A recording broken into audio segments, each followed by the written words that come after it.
Yeah, see what that sounds like.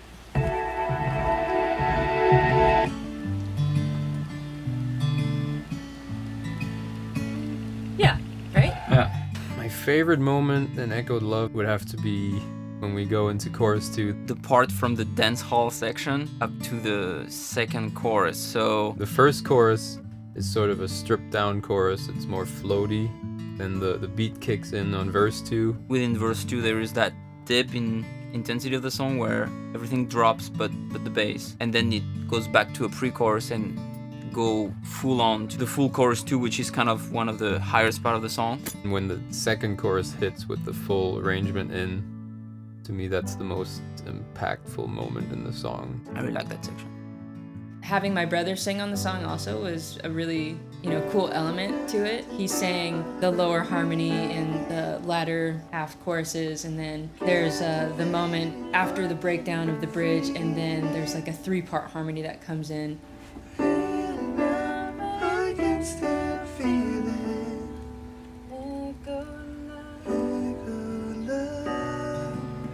I really like, hearing that part, especially with him on it. It makes it kind of special. Probably the most funny thing is like when David and Lakin would make fun of my French accent. L'approche hip-hop, paysan.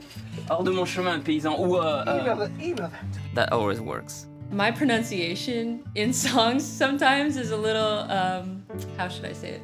Slurred, not very articulate. So there's one of the words, I think it's how. And for some reason I kept going into it like, wow. He likes the way I pronounce how there. I like specifically told her I like that. And I was, Wow. I She know, was and like- I was dying laughing.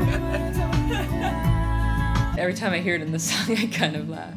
To me, it's interesting when you work together on a production for a longer stretch of time, how in collaborating you develop like a group humor and inside jokes evolve over time. For example, when it comes to what I do, this hip-hop approach. Almost like a hip-hop approach. Hip-hop? That's like kind of funny actually. That's the hip-hop approach. That's really hip-hop here.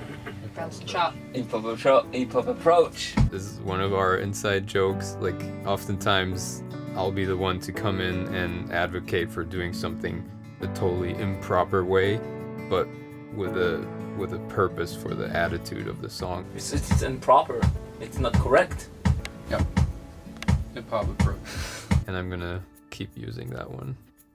Working with Marko and Lakin has been very interesting because we do share musically the vision for the song, and we came together because we agreed on it from the start, but still we all have a different focus in our musicianship and what we do in our work otherwise. So fusing those things was a great time. Lakin is such a great writer, and she has such distinct ideas when it comes to instrumentation.